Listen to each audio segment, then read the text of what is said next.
Donald Trump is due to meet with his National Security Council in the coming hours. And this comes as the clock ticks down on his self-imposed deadline to decide whether the U.S. military will enter the Israel-Iran war. Now, earlier this week, Trump set aside up to 14 days for him to weigh his decision. But a repositioning of major U.S. air assets today is fueling speculation he is considering his options and tactics as we speak. Now, Reuters news agency is citing two Trump administration officials as saying the U.S. is moving several B-2 stealth bombers to its Pacific Ocean base in Guam. The planes can carry what's known as bunker buster bombs, 30,000 pounds of explosives designed to destroy targets deep underground.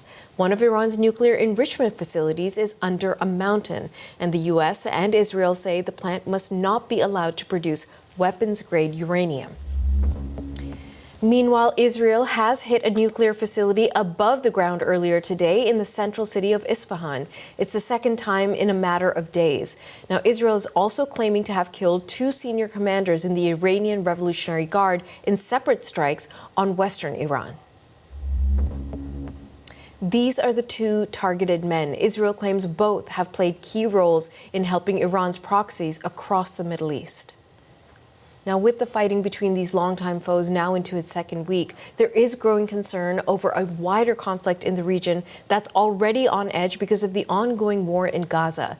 CBC's Chris Brown has more from Jerusalem. Israeli military officials are prepping their country for what they're calling a prolonged campaign against Iran. That appears to be a reflection of the fact that in spite of a string of tactical successes on the ground, the victory they're looking for is not imminent. That is, they appear to feel that Israel will need more time to degrade Iran's nuclear capabilities at the pace that it's going, especially without help from the United States. Overnight, Israel says it struck a centrifuge manufacturing facility in Isfahan, and among the people they killed, the senior Iranians, was a military officer they say was associated with the October 7th attacks. Apparently, he was home in his apartment. For the first time, we saw a drone launched from Iran hit in Israel, struck a house near the border with Jordan, although it doesn't appear to have hurt anyone. Overnight, at least one Iranian missile also hit south of Tel Aviv, and yesterday we saw 40 people were injured when missiles hit in downtown Haifa.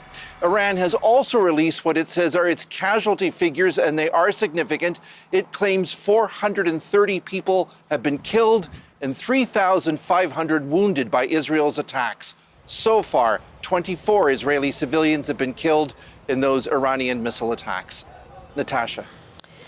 Chris, while we've been giving so much attention to the war between Israel and Iran, really overshadowed by this is the war that continues in Gaza and the horrible humanitarian situation there. What are you learning on that front?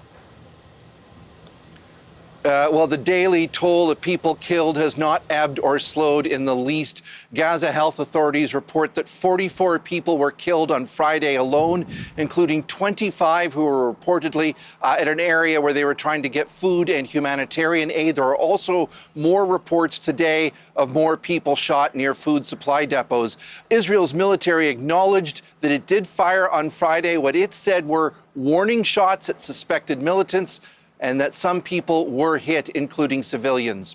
Israel blocked all food deliveries into the territory for almost 3 months, and while lately it has let some supplies in to be dispersed by a non-governmental agency, the distribution has been chaotic, it's been deadly, and far from sufficient, say groups such as UNICEF. James Elder was just in Gaza, and he says drinking water is now also very scarce too. If the current more than 100-day blockade of fuel coming into Gaza does not end, children will begin to die of thirst. Water can't be sidelined. And so in the most relatable terms, Gaza's facing what would amount to a man-made drought. Now, COGAT, that's the Israeli agency responsible for clearing the aid as it comes into Gaza, has put out a statement saying that James Elder and UNICEF are wrong.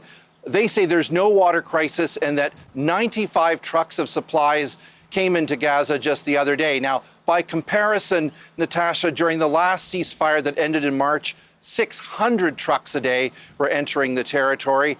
Even before the war in Gaza, in Iran rather, there's very little coverage or discussion in Israel about the humanitarian situation of Palestinians in Gaza. Now that the war with Iran is on, it's totally saturated the media coverage, so you're not even really hearing much discussion about those Israeli hostages that have been taken by Hamas and are still in Gaza. CBC's Chris Brown in Jerusalem.